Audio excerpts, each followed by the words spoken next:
Hello viewers, কেমন আছেন সবাই? আশা করি ভালোই আছেন। তো এখন আমি আপনাদের সামনে এসেছি একটা ব্রান্ড নিউ টপিক নিয়ে, তাই না? তো দেখতেই পাচ্ছেন টপিকটার নাম কি? ভয়েস। এবং এটা আমাদের সেই ছোটবেলার সঙ্গী। এবং আজকে আমরা এটা নিয়েই একদম প্রোস অ্যান্ড কনস মানে আমরা যাবতীয় যা দরকার আমাদের জব ডিটেইলস এর জন্য সবকিছু নিয়ে আমরা আলোচনা করব। তাহলে আমাদের টপিকের নাম আমি আবার বলে দিচ্ছি, ভয়েস। এখন আমি যদি বলি যে ভয়েস কাকে বলে? তাহলে আপনারা এটাকে বাংলা করার চেষ্টা করেন অনেকে। কিন্তু এই জায়গায় বাংলা না করে আমরা একটু অন্যভাবে বলার চেষ্টা করি যে ভয়েসটা কাকে বলে। আমি যদি শুরুতেই বলি যে ভয়েস হচ্ছে আমাদের যে ভার্ব অথবা ক্রিয়া যেটাকে বলি আমরা।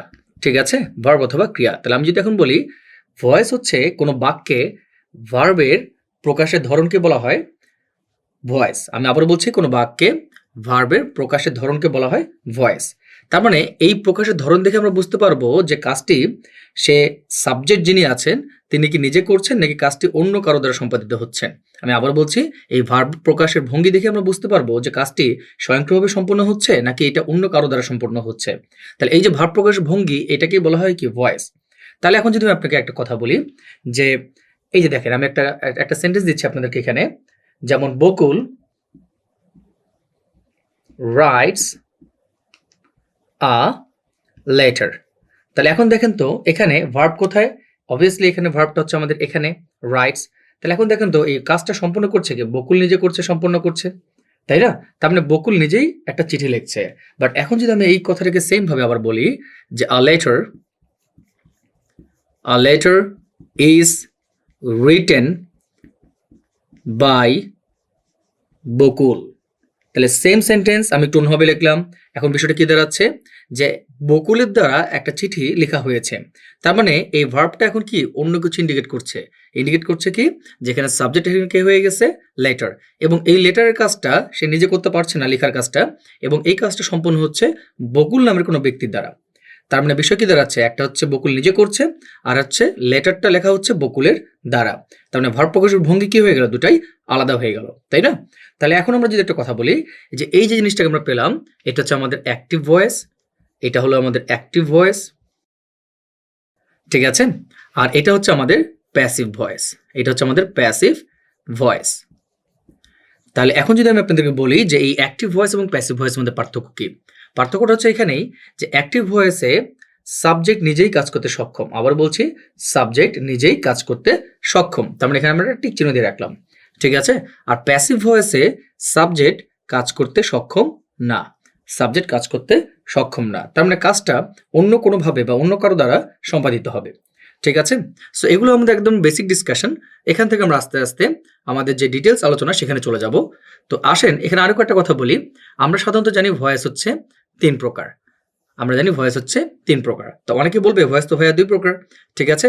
তাহলে এখন এখানে ৩ প্রকার আছে। কিন্তু এখন একটা জিনিস বলি আপনাদেরকে যে ভয়েস এখানে আমরা পেয়েছি একটা অ্যাক্টিভ ভয়েস আর একটা পেয়েছি প্যাসিভ ভয়েস। তাহলে আরেকটা ভয়েস আছে আমাদের, সেটা হচ্ছে আমাদের কোয়াসি প্যাসিভ ভয়েস। আমি আবারও লিখে দিচ্ছি এটাকে quasi passive voice. Quasi passive voice. এই জিনিসটা কি?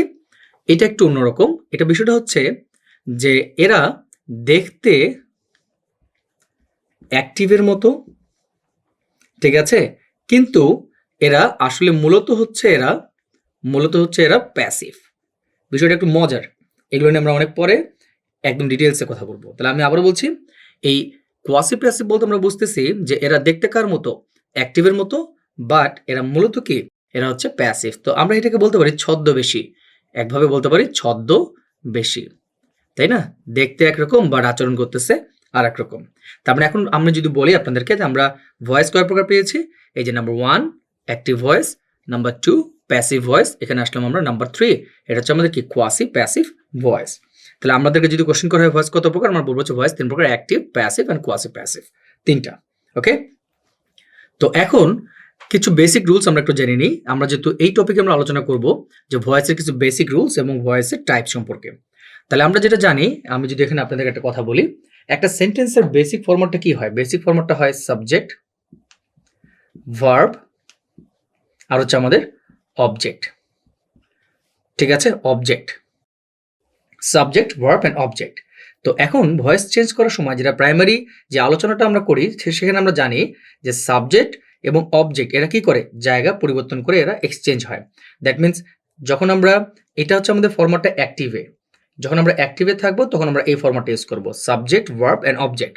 তার মানে যখন আমরা একটা প্যাসিভ করবো তখন এই সাবজেক্টটা কোথায় চলে যাবে, অবশ্যই অবজেক্টের জায়গায় চলে যাবে, এবং এই অবজেক্টটা কোথায় আসবে, অবশ্যই সাবজেক্টের জায়গায় আসবে। বিষয়টা আমরা একটু খেয়াল করি, যখন আমরা অ্যাক্টিভ থেকে প্যাসিভে যাব তখন সাবজেক্টটা যাবে অবজেক্টের জায়গায় এবং অবজেক্টটা যাবে সাবজেক্টের জায়গায়। তাহলে আমি যদি এখানে একটু লিখে নিই প্যাসিভ, তাহলে এখানে কি দাঁড়াচ্ছে, এখানে আমরা লিখছি প্রথমে মানে এই অবজেক্টটা এখানে আসতেছে সাবজেক্ট হিসেবে, ঠিক আছে।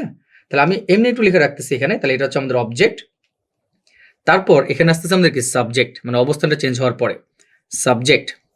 ওকে, তাহলে এখন এই যে ভার্ব, এইটা হচ্ছে আমাদের মেইন অংশ একটা। এই ভার্বটা মনে রাখবেন প্যাসিভে সবসময় মনে রাখবেন এটা V3 বা ভার্বের 3 নম্বর ফর্ম। আমি আবার বলছি, এই ভার্বটা অলওয়েজ প্যাসিভে V3 তে থাকবে। তাহলে এখন বিষয়টা কি দাঁড়াচ্ছে, যে আমাদের সাবজেক্টটা হয়ে যাচ্ছে আমাদের অবজেক্ট, অবজেক্টটা হয়ে যাচ্ছে আমাদের সাবজেক্ট, এবং ভার্বের অবস্থানটা কোথায় আসতেছে, সবসময় V3 তে আসতেছে। তাহলে এখানে একটা বিষয় আমাদেরকে মাথায় রাখতে হবে বা আমাদেরকে মনে রাখতে হবে, সেটা হলো যে V3 বলতে আমরা কোনটা বুঝতেছি। যেমন আমি যদি আপনাদেরকে বলি যে ইট, তাহলে আপনারা কি বলবেন, ইট অ্যাট ইটেন, তার মানে আপনাদেরকে বলতে হবে ইটেন। আমি যদি আপনাদেরকে বলি গো, আপনারা কি বলবেন ওয়েন্ট, না আপনারা বলবেন গন, ঠিক আছে। তার মানে প্যাসিভ ভয়েস মানেই হলো সব সময় বা অলওয়েজ V3, এবং এটা আমাদেরকে অবশ্যই মনে রাখতে হবে। আচ্ছা, আরেকটা আলোচনা আপনাদেরকে করি, যে আমরা ভয়েস মানে মনে করি অনেকেই যে ভয়েস মানে হচ্ছে শুধুমাত্র সবার শেষে হয়তো বাই থাকবে। যেমন আমরা এখানে একটা অলরেডি সেন্টেন্সের মধ্যে দেখেছি যে বাই বকুল, তাই না। তাহলে এই যে এই একটা ধারণা, এই ধারণা থেকে আমাদের বের হয়ে আসতে হবে। এই বাইয়ের জায়গায় আমাদের অনেক কিছুই হতে পারে, বাইয়ের জায়গায় আমাদের উইথ হতে পারে, বাইয়ের জায়গায় আমাদের অ্যাড হতে পারে, ঠিক আছে, বাইয়ের জায়গায় আমাদের টু হতে পারে। তাহলে এই ধরনের জিনিসগুলো মাথায় রাখবেন, যে শুধু বাই যে হবে এই ধরনের যে ফিক্সড যে সিদ্ধান্ত, এখান থেকে আমাদেরকে বের হয়ে আসতে হবে। এবং এই বাইয়ের জায়গায় আমাদের কি হতে পারে, অ্যাড হতে পারে, এই বাইয়ের জায়গায় আমাদের উইথ হতে পারে, এই বাইয়ের জায়গায় আমার কি হতে পারে, টু হতে পারে, অনেক কিছু হতে পারে, ঠিক আছে। তাহলে এই সিদ্ধান্ত থেকে আমরা বের হয়ে আসলাম। এবার আসেন আমরা একটা কথা বলি, যে আমরা জানি যে আমাদের সাবজেক্ট যখন অবজেক্টে পরিণত হয় তখন একটা কি ধরনের চেঞ্জ আসতে পারে। তাহলে আমরা একটু খেয়াল করি, আমি এখানে বলছি আপনাদেরকে সাবজেক্ট, এখানে বলছি আপনাদেরকে অবজেক্ট, ঠিক আছে, সাবজেক্ট, আর এখানে বলছি অবজেক্ট। তাহলে এখন একটা বিষয় আমরা দেখব, যে এই সাবজেক্টটা কিভাবে আমাদের অবজেক্টে কি কি অবস্থানে পরিবর্তন হয়। যেমন আমরা যদি বলি প্রথমে কি থাকে আমাদের ফার্স্ট পার্সন কি আই, ফার্স্ট পার্সন হচ্ছে আমাদের উই। তাহলে এই মনে রাখবেন যে এই আইটা আমাদের চেঞ্জ হয়ে যাবে যে মি, আর উইটা হয়ে যাবে আমাদের আস। সেকেন্ড পার্সনে আমাদের আছে ইউ, তাহলে এটা হয়ে যাবে আমাদের ইউটা ইউই থাকবে, এটা চেঞ্জ হবে না, আবার ইউর করা যাবে না এখানে, ঠিক আছে। আমি যদি আপনাকে বলি হি, তাহলে এটা হয়ে যাবে হচ্ছে হিম, আর আরেকটা যদি বলি শি, তাহলে এটা হয়ে যাবে আমাদের হার, ঠিক আছে। তাহলে এখানে যদি আমি আপনাদের আরো একটা বলি, এখানে এগুলো একটু মাথায় রাখতে হবে। এই বেসিক আলোচনাটা নিয়েই আমরা সামনের দিকে কিন্তু আগাবো। সো এই জায়গায় যেন কোনো কারণে আমাদের ঘাটতি না থাকে, হ্যাঁ। তাহলে আমি যদি এখানে বলি আপনাদেরকে, যেমন আমি যদি বলি এখানে এইটা বলি হু, তাহলে অবশ্যই মনে রাখবেন এটা কিন্তু হবে আপনাদের বাই হোম, ঠিক আছে, বাই হোম, ঠিক আছে। আমি যদি আপনাদেরকে বলি এখানে ধরেন হোম, এখানে কিন্তু বলিনি যে বাই হোম, এখানে বলেছি শুধু হোম, তাহলে এখানে আপনারা মনে রাখবেন এখানে কিন্তু হবে আপনাদের হু, ঠিক আছে।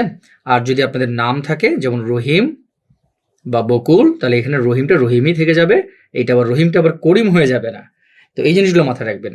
তাহলে আমি যদি আপনাদের একটু টোটাল সাম আপটা করি, এখানে আমরা আলোচনা করেছি কয়েকটা বিষয় নিয়ে।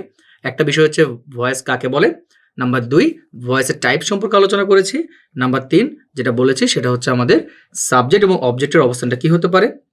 তার সাথেও কিছু আনুষঙ্গিক আলোচনা ছিল, যেমন প্রিপোজিশনটা আমরা কি শুধু বাইরে রাখবো নাকি তার সাথে অন্য কিছু রাখবো, আমরা যে অবজেক্টগুলো আছে বা সাবজেক্টগুলো যেগুলো আছে এটার এক্সচেঞ্জটা আমরা কিভাবে করব সেটা নিয়েও কথা বলেছি।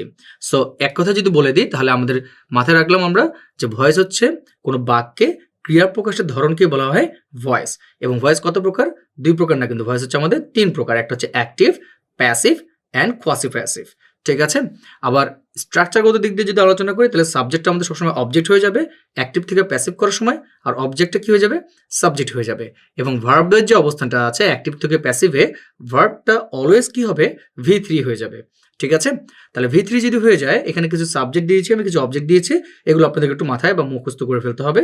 এটা কঠিন কিছু না, আমরা ছোট থেকে জানি। আই থাকলে মি, উই থাকলে আস, ইউ থাকলে ইউ, হি থাকলে হিম, শি থাকলে হার, হু থাকলে বাই হোম, আর হোম থাকলে হু, রহিম থাকলে রহিমই হবে। ঠিক আছে? সো ডিয়ার ভিউয়ার্স, এই ছিল আমাদের এখনকার আলোচনা। এরপরে আমরা পার্ট বাই পার্ট ধরে ধরে ভয়েসের প্রত্যেকটা সেগমেন্ট আলোচনা করব, সাথেই থাকবেন। ধন্যবাদ সবাইকে।